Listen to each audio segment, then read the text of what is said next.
Welcome to Focal Point News, your source for campus news, breaking headlines, and in-depth stories that matter. Coming up on Focal Point. Michigan State University coaches' radio shows are back in their roots in the same building, but this time with a new business.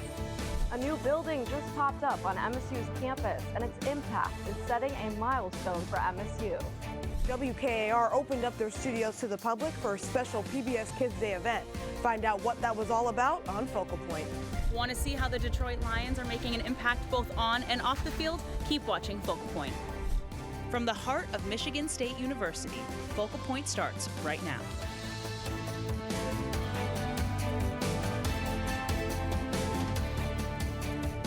Good morning and welcome to this semester's first edition of Focal Point News. I'm Rachel Fulton. And I'm Malia Miller. Today is February 7, 2025. On today's show, we bring you a new building opening on the corner of Shaw and Farm Lane, an art party at the Broad, and a reality game show turned MSU Club. That's right, and we'll also tell you about news around the world, including ice raids and global protests. But first, we start with new beginnings. As we all know, Farm Lane has been filled with construction fences, cranes, and closed car lanes over the last 2 years. But the chaos is finally complete, and the new Multicultural Center, originally located in the basement of the Union, is set to open this afternoon. Focal Point's Sabrina Selden has been following its progress and is live outside the center to give us a first look. Sabrina, what's your first impression of opening day?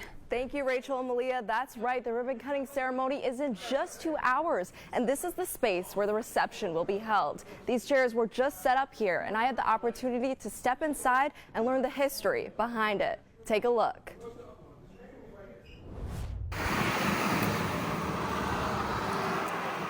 Can't miss it. Most of you will pass it by every day on the way to class. The 2-story green building on the corner of Farm Lane and Shaw Roads. It's Michigan State's newest landmark, a $38 million multicultural center. The center has been in dialogue since the late 60s, early 1970s. Alina Sweeney feels the new center is a symbol of community and inclusion. It means a lot.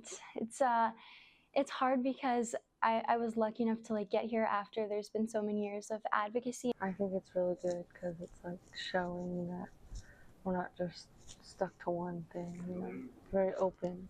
It's a place where students like Caden Johnson can gather to host events like receptions. It aligns with that principle of building. Inside the center are lounges to study and spaces for cultural celebrations. It even has a room designed for cleansing rituals. Now, the MCC has special places like the group reflection room that students can utilize. Having a space where they could gather to reflect, to meditate, and to pray. Crew, which is the Hispanic student organization on campus, we get to host really cool events here. The hope is that this giant building will become a national model for inclusivity in higher education. What I see.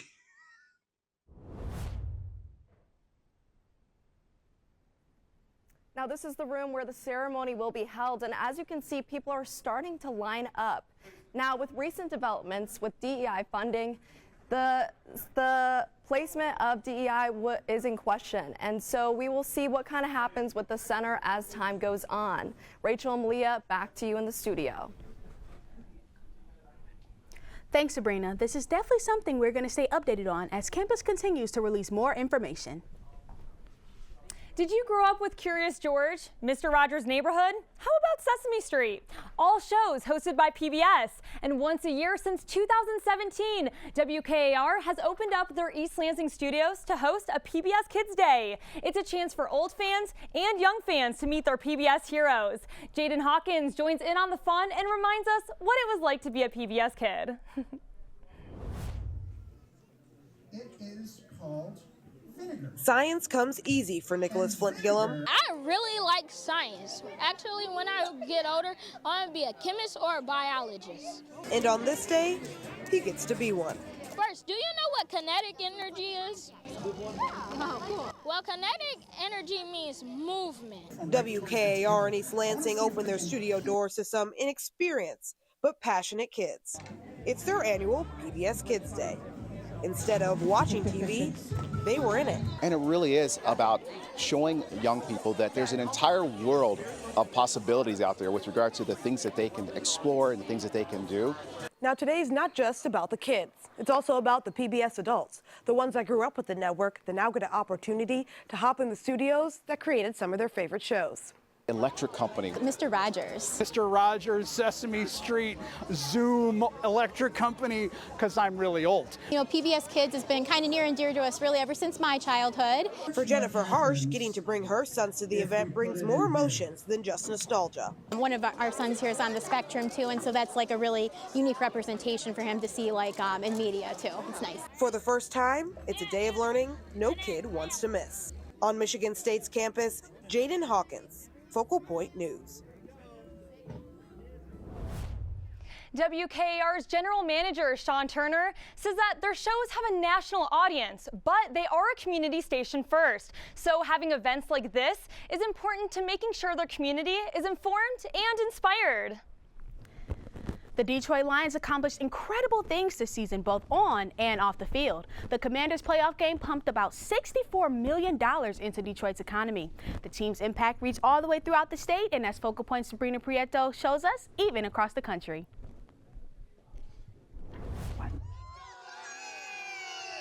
When I had the opportunity to come and drive this bus, it humbled me, because I've been, since I was a little guy, a Lions fan. It's his perfect job, driving a bus where every stop is full of Detroit Lions fans. This bus, we're taking it all the way to New Orleans to the Super Bowl. Hurricane Heathfield is in his 70s, and that's about how long he's waited for a Lions season like this one. In my lifetime, I can't remember of a more unifying situation for the whole state. Everybody's on fire. The situation is a statewide bus tour called the We Want More Tour. It's a way for fans to connect that goes beyond the stadium and TV screens. Even Michigan's governor thinks it's great. Yeah, you know what? I love the tagline, One Pride, because we often say two peninsulas, one Michigan, right? This is a moment where we can come together. I love the fans, and I love how everyone just feels like a family. Mackenzie Coco was one of the first in line for the tour stop. She couldn't help thinking about her own family. My dad was a huge Lions fan. Unfortunately, he passed away in 2019. So when we were watching the games, I'm like in tears because I just wish that he could see how amazing they're doing. Every win is a way to connect with her father. I love the Lions. I've been a fan for over 50 years. One pride runs deep in Karen Rodriguez's family too. Probably 30 years ago. She's managed to make the entire family bleed Honolulu blue and silver. Her daughter Mercedes posted this video to social media sharing their family's one pride, even all the way in Texas. Lives in Dallas, and this is Texas #1 Lions fan. A lot of people get mad and say no new fans, but the more the merrier. I want us all to love the Lions. In Lansing, Karina Prieto, Focal Point News. Well, the Lions didn't make it to the Super Bowl this season, but it's clear the team did make a lot of people come together, and there's always next year. While we can't predict the outcomes of big games, we can give you a heads up on how to stay warm. We'll take it over to Jaden Hawkins at the Weather Wall to see what Mother Nature has planned for the upcoming week.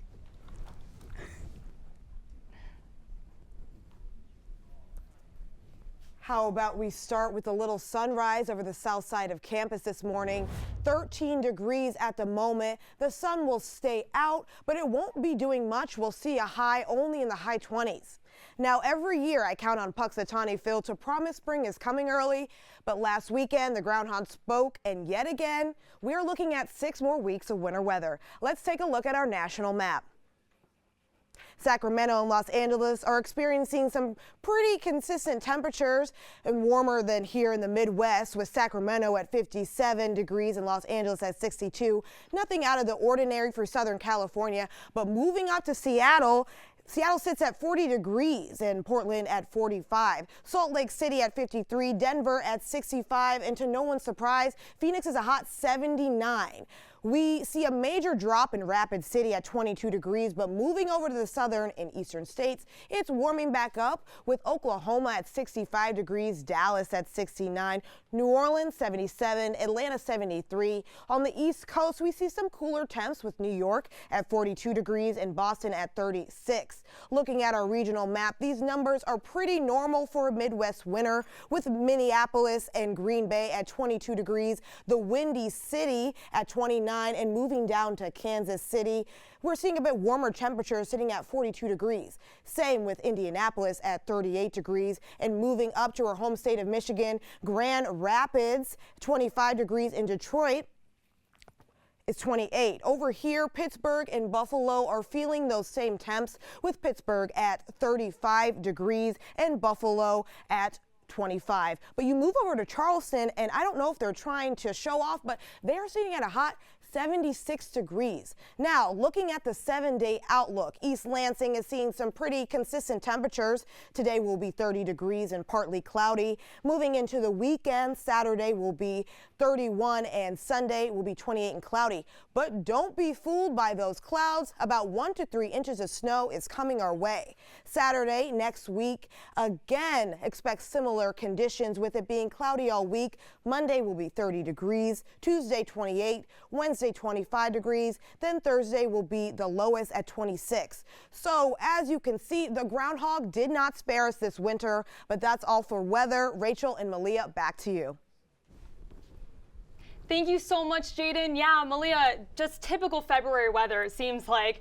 But we will have to keep those coats handy coming up on Focal Point. We'll bring you some of the latest stories from around the world. And get an inside look at the Detroit Auto Show. And check out a new exhibit at the Broad Art Museum.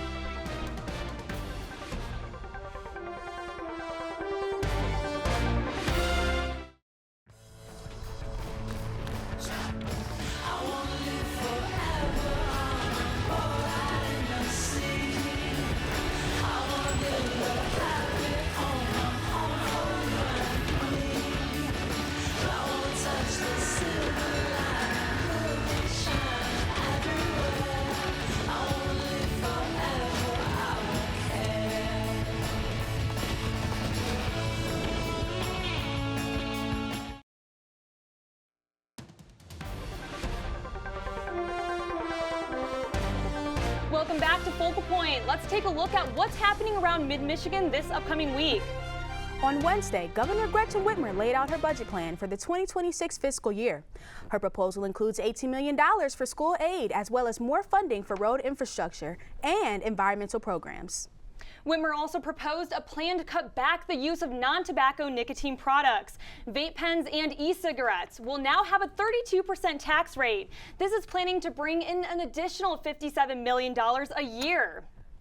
In East Lansing, MSU-FCU is hosting the 18th annual student art exhibit featuring multiple art mediums by local high school students. The public can visit from 9 a.m. to 5 p.m. from now till March 2nd and vote for their favorite student art piece till February 21st. And if you're not feeling the art, try feeling the love. Celebrate Valentine's Day early with the whole family at the annual Sweetheart Ball. Dances will be held on February 7th and 8th at the East Lansing Hannah Community Center.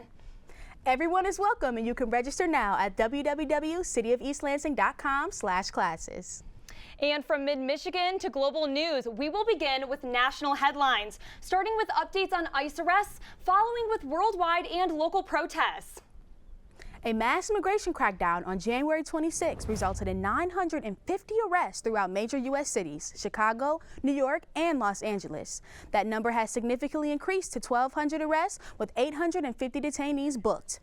The sweep is primarily targeting those with a criminal record, though there are concerns that migrants with work permits and law-abiding individuals may be affected by Trump's administration plans to conduct major immigration raids in 3 U.S. cities per week. 2 days before Trump's inauguration, People's March protests broke out in Washington, D.C. and around the globe. At the U.S.-Mexico border, the Philippines, London, and Amsterdam, tens of thousands of people are taking to the streets to express their concern on the international consequences of President Donald Trump's policies, ranging from tariffs on imported goods, his anti-LGBTQ+ agenda, and immigration policy decisions. Closer to home, on the lawn of the Michigan State Capitol, Michiganders gathered gathered to protest and join others across the country in the 50-51 movement. All 50 states participated in holding large protests on the same day at state capitals across the nation in opposition to the Trump administration. The protesters hope their efforts spark conversation about national policy in their state legislature. That's your look at headlines from around the world, the globe this week. Now, we take it back to mid-Michigan to check out some new exhibits at East Lansing. As the semester begins, MSU Broad Art Museum is celebrating its new season. Luis Menard Duval went to the winter opening party where the new exhibit was shown. It looks like a family dinner table, but the people sitting down at it aren't eating. Tonight is our winter celebration, and it's a moment that we can come together, celebrate the arts, hopefully also celebrate the work of the museum and all of our efforts to bring art and culture to East Lansing and to MSU's campus. The table and all of this is part of a new exhibit called Farmland. My daughter absolutely loves coming to the Broad, and we heard there was a winter party and we get to do crafts, eat some food, so we're just out having a good time, enjoying the museum, enjoying our community. The exhibit takes up half of the second floor at Broad Art Museum on MSU campus, and it opens a new season here. No matter your own personal experience, your own lived experience, cultural background, how you come to this show, there's hopefully something there for you. Tonight, January 21st, is the winter opening party at Broad Art Museum. It's the occasion for artists from the new exhibition Farmland to finally meet their public. The piece is about how I-496 was ran through the Black community and basically just disenfranchised a bunch of business owners, local neighborhoods. And I wanted to bring light to that because there's a lot of people in Lansing who don't know that happened. On this night, visitors not only got to see Farmland, but other exhibits too, like posters, sculptures, or original pieces of furniture. Farmland will be open all the way through July 27th. In East Lansing, Luis Menard Duval, Focal Point News. A little over 20 artists are part of this new exhibition, all with different art styles and techniques. More information can be found at broadartmuseum.msu.edu. As the cold days continue to stack up here in East Lansing, a group of people look to warm up with poetry on Grand River. Focal Point's Derek Mitchell witnessed all the emotional poetry Slam had to offer.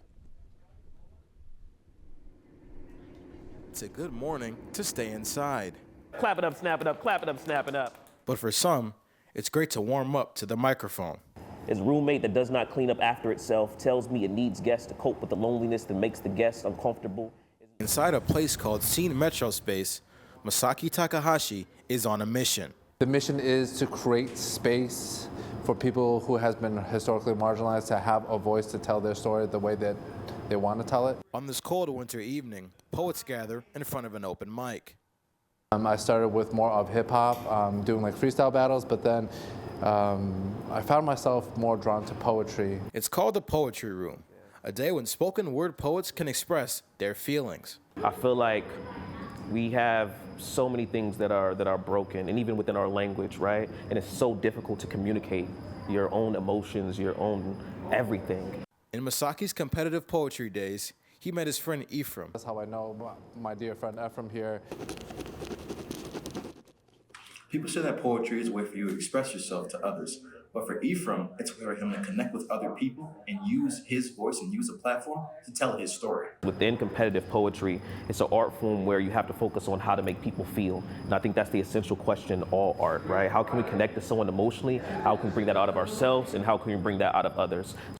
Ephraim continues to inspire people to tell their own truth and find themselves in the art that they are listening to. And that's exactly what they did on this cold winter evening in East Lansing. Derek Mitchell, Focal Point News.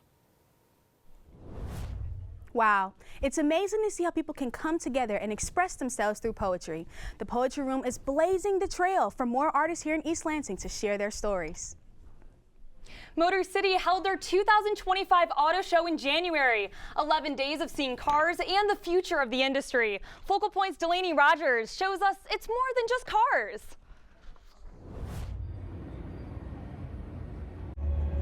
3, 2, 1. Motor City is revving up. Welcome to the 2025 Detroit Auto Show Charity Preview. And the charity preview marks the start of the auto show. Sam Clement, DADA Co-Executive Director. How about that? And Sam knows how important this event can be for Michigan. Like, it takes everyone to bring this together. It's just really good collaboration. We have good partners with the city, good partners in the auto industry, and we all come together and have a great night. And that is evident through the people who come to this event. I'm always pumped about seeing what's going on with the auto show because we the Motor City. And the clothes they wear. I decided to go with a custom red suit because red represents strength and power. In words that can also be used to describe the city. People of Detroit, when we set our mind to something, that anything is possible. Something that Lieutenant Governor Gilchrist knows well. Our sports teams can be good, our car companies can be great. Since 1976, automakers have been showcasing their cars at this event. At the Detroit Auto Show, not only do you get to look at the cars, but you get to experience exactly what they're like in person, like this Jeep that's simulating going up a mountain. The ride and drive tracks. We have 4 of them. They have 40 different cars on those tracks. So you can see all kinds of vehicles. You can see the technology, how it operates. You can go up mountains. You can go over basically rivers. You can go anywhere. It's an incredible experience. And despite the city being frozen and under a few layers of snow, people showed up for cars, Florida, and a good cause. This has such an impact not only on the community and the auto industry, but the children's charities. The auto show has raised $125 million for children's charities in Michigan. The auto show is an iconic and anchor event for the city, for the state, for the country. It's more than just cars. In Detroit, Delaney Rogers, Focal Point News. Yeah, I actually had the chance to be there as well, and it was just amazing to see Detroit come together for the children's charities and, of course, the cars. Coming up on Focal Point, a program at the Potter Park Zoo creates some beautiful memories for mid-Michigan families. Yeah, a new sports bar takes residency on Abbott Road, creating an exciting new environment for fans that includes some exclusive access to MSU coaches. I'm gonna have to try that. And MSU students brave the cold conditions to recreate their favorite reality TV show.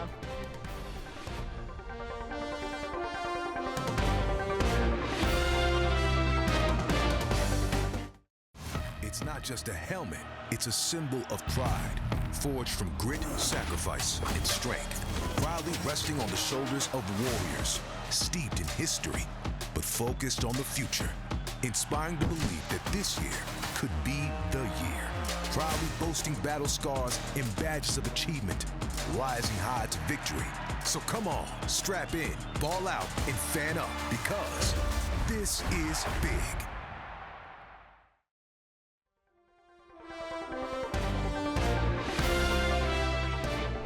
Welcome back to Focal Point. Malia, the Potter Park Zoo is open year-round, but some days are structured differently. Structured differently indeed, Rachel. The Equity and Management program at the zoo provides themselves on supporting sensory needs. Focal Point's Micaiah Lawrence spent the morning experiencing the zoo in a different light.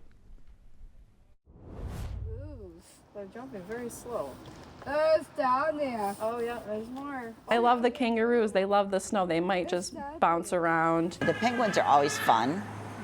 And the red pandas also are, when they're active, they're really fun to watch, as are the otters. Everyone who works here seems to have a favorite. I would definitely say try and see the rhino if you can. Is the rhino your favorite part? Rhino? Yeah, she really likes the rhino. The flago. And the visitors who come here seem to find their favorite too. 12-year-old Marcy Loriga is no different. No, Mom. Marcy, her older sister Madeline, and her mom Amanda are regular zoo goers. My daughter loves the zoo. In fact, all my children love the zoo. Marcy has Down syndrome. We try to come as a family each month that we're available to come, just to see the animals and do the crafts and meet other families that have kids with special needs. Mariah Martinez runs the Falconers program.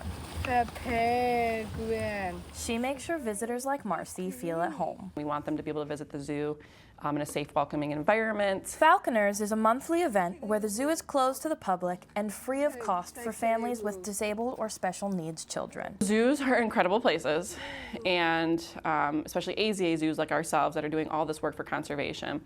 But they're also overwhelming. The zoo has sensory bags available upon request. Inside these bags, you'll find noise-canceling headphones, fidgets, sunglasses, and so much more to make your time even more accessible. We also have signs all throughout the zoo that say whether it's a quiet area that you can hang out in if you need to, if it's going to be a louder area. We've got a few animals that like to make some noises, so we like to prepare them for that. It's one of our most spectacular programs and really services a need in the community. For families like Marcy's, this program has changed their visits. It's more freeing and more acceptable for her to just be herself and do whatever she wants, because we just don't have to worry about a lot of other people around who might not understand her disability or like her needs or how she expresses her happiness. That's what Falconer strives for. Everyone enjoying the zoo. I'm just really happy that this program exists. In Lansing, Micaiah Lawrence, Focal Point News. The Potter Park Zoo's Falconers program happens once every month from 9 a.m. to 12 p.m. The next program is February 29th. The zoo will be open with activities, snacks, and crafts in the Discovery Center, and registration information can be found at the zoo's website. Reno's East was a familiar spot for Spartan fans, known for hosting the Michigan State Coaches radio show for close to 20 years. Now, a new restaurant has taken the helm, keeping the tradition alive while bringing a fresh new approach. I was able to see how the new space is creating a vibrant community hub.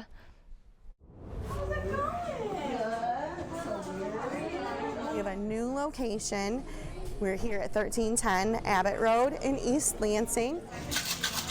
There's lots of sports bars and restaurants in mid-Michigan, but this one, on the corner of Abbott and Saginaw, is different. We're a restaurant that features sports-themed activities, but ultimately we're still a restaurant, so we're trying to serve scratch food, scratch cocktails, and top-notch service. It's called One North Kitchen and Bar and sits inside what used to be Reno's East. This new restaurant is already making a name for itself, from the great food to a welcoming atmosphere, but it's also about bringing back a community tradition. Go green! Go white! Go green! Go white! The Michigan State Coaches Show is back in East Lansing, now with a modernized setting that keeps fans close to the action. The stage is much more elevated. It has now been moved to the center of the room so that there really isn't a bad seat. Lots of sports-themed restaurants have lots of TVs tuned to sports, but this one brings sports to life. What a game we had yesterday. You got the best of like both worlds here at this location. We got the ambiance going, we've got fireplaces, we've got music, we have a state-of-the-art sound system in here now. One North has been open for about a month and will continue to cater to the Coaches Show as well as the community. It's clear that this restaurant is bringing fresh to the heart of East Lansing, and that it's definitely more than just a place to eat. It's where the community can come together for any event. Spartan sports were in action all week with women's basketball, men's basketball, and women's tennis. Yeah, let's head over to the newsroom where Focal Point's Derek Mitchell joins us for the latest on this week's sports. Thanks so much, guys. Michigan State athletics was all over this week, including some West Coast trips and in-state foes. But first, let's start off with the women's basketball team. Number 16, Michigan State women's basketball took on the Oregon Ducks last Thursday, which just so happens to be forward Grace Van Sluten's former team. Oregon came out with an explosive start, scoring 21 points in the first quarter. On the other hand, Michigan State was struggling to gain momentum. It's a great and one right there.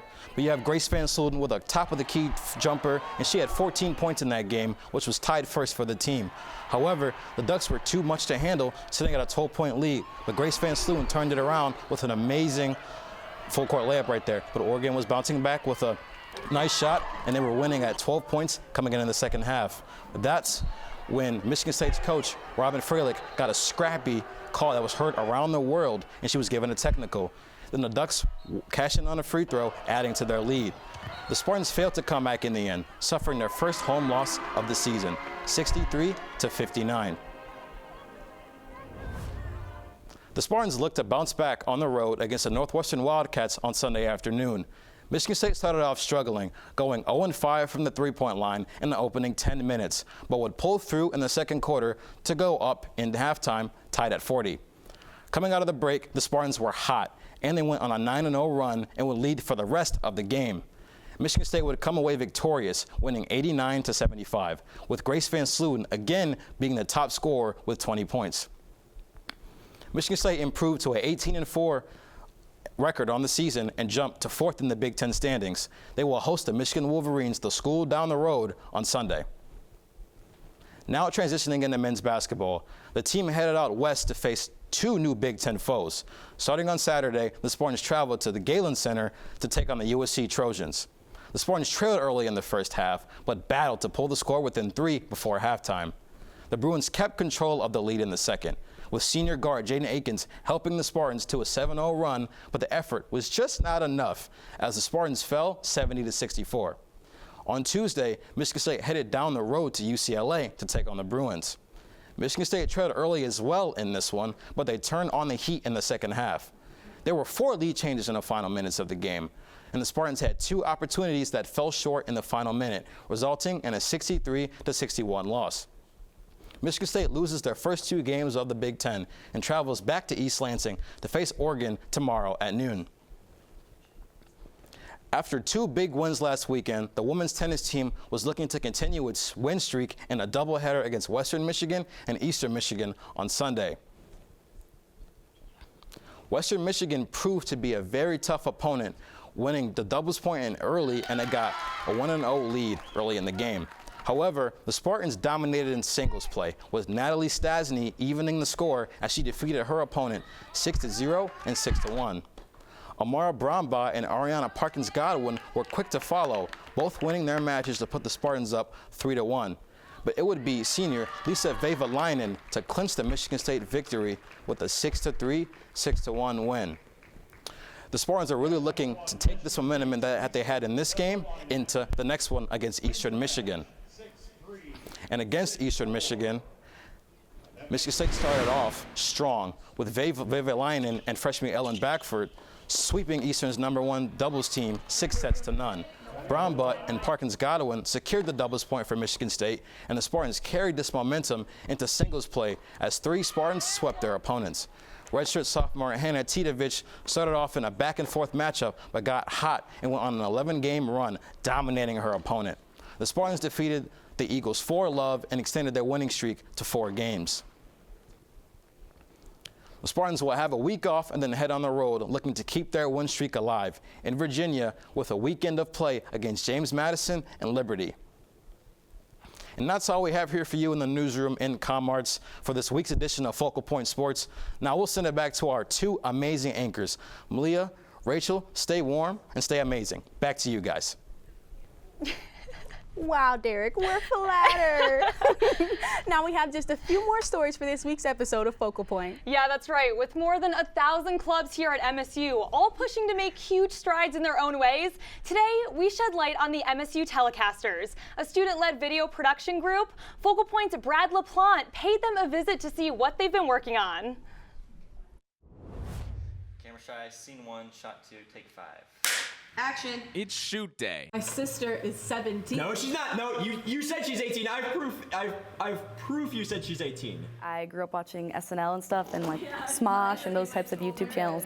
Your shoulder's beautiful. But you won't find any high-paid actors on this set. Yeah, don't knock that over. Yeah. I love to do sketches, and I created my own sketch comedy series on my high school announcements. Let's do quiet for the quiet lines now. Yeah. These are students running their own sketch comedy show. Sideshow is pretty much my only social life here. Benny Wren is talking about the Michigan State club called Telecasters, where they produce several shows. Sideshow is sketch comedy. The show starts on Wednesday in writing sessions. Back that way. His name was Dash. Confidence is something we try to build here in Sideshow because I want our writers' meetings to be an open critique. But the real work starts in here on set.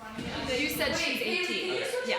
This is the second full sketch, and then I had a blackout sketch as well last semester. Anna has been writing comedy since middle school. Like just quiet lines now. Yeah, I mean. She started doing stand-up when she was just 14. I have something so clear in my head of the way things are said, where people are, what the camera angles are. I do Sideshow for free. I don't get paid to be here. We're all choosing to be here, and I think that's what makes Telecasters so great. Rachel and the rest of the crew will work today until the show wraps up. which could mean for a very late night. At Michigan State University, Brad LaPlante, Focal Point News. If you need a good laugh, which I know that I do, new episodes of Telecasters are released weekly and can be found on YouTube. Have you ever wanted to be a contestant on the reality game show Survivor? Well, you can. But here on campus, the weather isn't always as tropical as we see on the show. As they try to stay warm while they film a new episode, Focal Point's Campbell Bird shows us some action behind the scenes.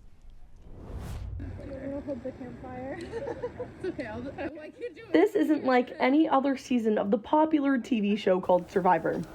Contestants traded out sand and sun for snow, and they're also students. Check.